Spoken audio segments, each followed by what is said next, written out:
Hello YouTube বন্ধুরা, তোমরা সবাই কেমন আছো? আর এই তো দেখো, অনেক বছর পর বাড়িতে বাগর মাছ নিয়ে এসেছে। হ্যাঁ, তো এই বাগর মাছটা কীভাবে রান্না করব এবং কাটবো তোমাদের সাথে শেয়ার করব, ঠিক আছে? তো বাগর মাছটা আমি এখন কেটে নেব। তো চলো দেখি কীভাবে পরিষ্কার করে নিই বাগর মাছটা, নদীর বাগর।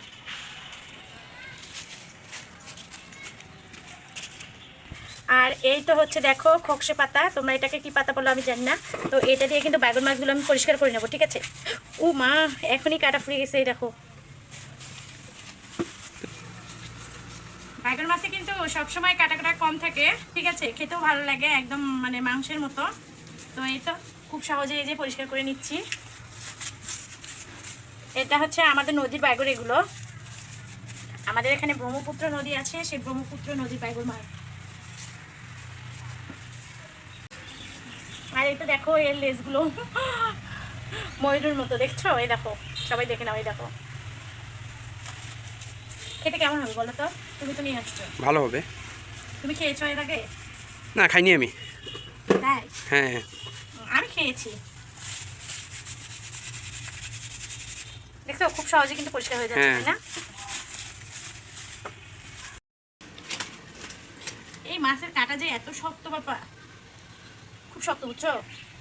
আমি তো মানে কাটতে পারতিস না। হ্যাঁ হ্যাঁ, মানে হাঁপায় গেছে এরকম। তোমাকে বললাম আমি কালকে কেটে নাও বাজার থেকে। কেটে নেওয়াটাই ভালো ছিল মনে হয়। তো বাড়িতে কাটতে কিন্তু আলাদা একটা সুবিধা আছে, বুঝছো? মাছটা ঘষে যে কেটে নিচ্ছি। হ্যাঁ, বুঝতেই পারছি, মানে ভালো করে পরিষ্কার করে নিলা। ও মা, দেখছো? আর বাজারে তো এরকম পরিষ্কার করে দিত না। হ্যাঁ, বাজারে শুধু কেটে দিত। আর এই মাছের কাটা যে এত শক্ত।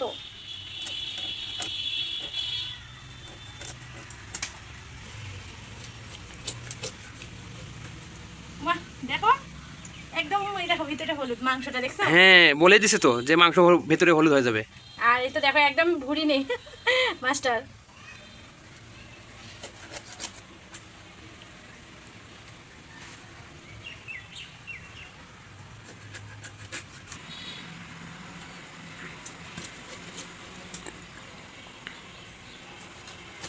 এগুলো তো শুধু মাছ আর মাছ, দেখছো? হ্যাঁ, এই মাছটা বড় হলে কি হতো?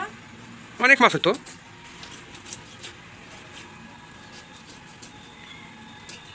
এরকম মধ্যে আমি খালি দিলাম। মাছ কাটতে তো হাঁপিয়ে গেছো। কাটাগুলো অনেক শক্ত।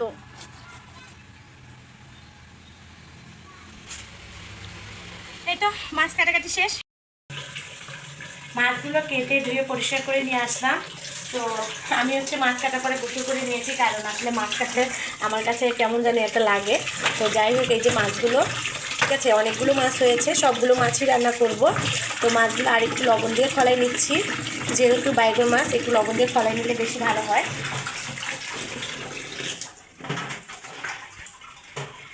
এখন মশলাগুলো ব্লেন্ডার করে নেব। এখানে এই যে পেঁয়াজটা আগে দিয়ে দেবো, একটু বেশি করে দেবো, যেহেতু অনেকগুলো মাছ, একটু ভুনো ভুনো করে রান্না করব। আর অবশ্যই তো আদা বাটা দিতে হবে। এই যে আদা, এখানে আমি 4 ফালি আদা দিয়েছি, রসুনটা দিব না। আসলে রসুন দিলে আলাদা একটা স্বাদ চলে আসবে, এর জন্য দিলাম না। আর এখন দিয়ে দেবো জিরার পরিমাণটা একটু বেশি দিয়ে দেবো। সব কিছু নিয়ে আসলাম রান্না করার জন্য।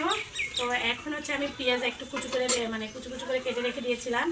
তো এখন পেঁয়াজগুলো আগে ভেজে নেব।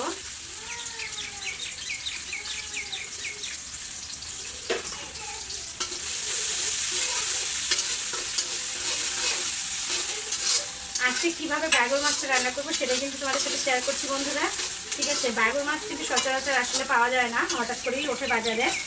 তো হঠাৎ করেই উঠেছিল, তো তোমাদের ভাইয়া নিয়ে এসেছিল। পেঁয়াজটা ভাজা হয়ে গেছে। তো এখন এখানে আমি আদা বাটা, তারপর পেঁয়াজ বাটা, জিরে বাটাটা দিয়ে দেবো। আমি একটা টমেটো দিয়ে দেবো। এই যে টমেটোটা দিলে একটা আলাদা স্বাদ চলে আসবে, এই জন্য দিয়ে দিলাম। আর এখন একে একে হলুদের গুঁড়া, স্বাদ মতো লবণ, এরপর এই যে শুকনো মরিচের গুঁড়া দিয়ে দিলাম।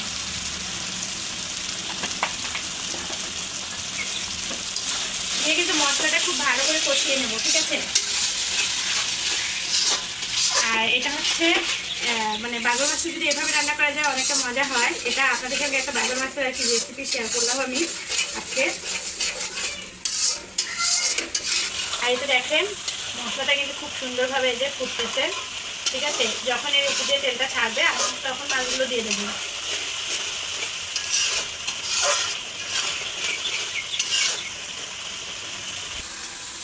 এখন কিন্তু আমি মাছগুলো দিয়ে দিচ্ছি।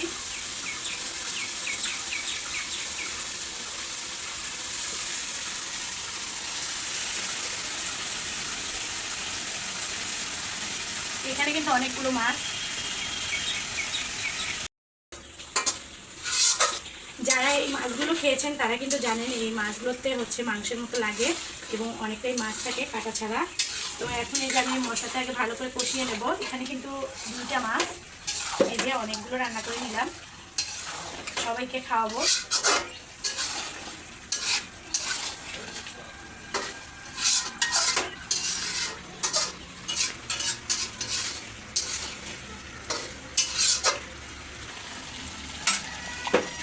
সাথে কিন্তু আরও অন্য কিছু রান্না করে নিয়েছি।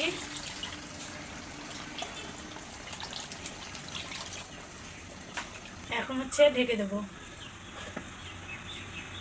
মাছগুলোকে ঢেকে দেওয়ার পরে একবারও দেখা হয়নি, আর এই তো হচ্ছে ঢাকনা উঠে ফেললাম। আর দেখেন খুব সুন্দর কিন্তু একটা বলক চলে আসছে। আমি মাছগুলো কিন্তু একদমই ভুনা ভুনা করে নেব। তার জন্য এখানে আমি একটু হচ্ছে হালকা করে গরম মশলার গুঁড়ো দিয়ে দেবো। এই গরম মশলার গুঁড়োটা দিলে একদম কিন্তু মাংসের মতো স্বাদ চলে আসবে। তো আর একটু হচ্ছে নাড়াচাড়া করে নেব, নেওয়ার পরে হচ্ছে তরকারিটা নামিয়ে নেব। তরকারি এই যে হয়ে গেছে। তো এদিকে ছোট মেয়ে আর বড় মেয়ে বায়না ধরেছে, আম্মু এক্ষুনি মাছ দিয়ে ভাত দাও। আর আমার ছোট মেয়েটা কিন্তু মাছ খেতে একদমই পছন্দ করে না, শুধু ঝোল দিয়ে আর কি ভাত খেয়ে নেয়। ওই তো 2 বোন খেতে বসেছে। বড় মেয়ে বলতেছে আম্মু অনেকটাই মজা হয়েছে। তো সবাই ভালো থাকবেন, সুস্থ থাকবেন, আল্লাহ হাফিজ।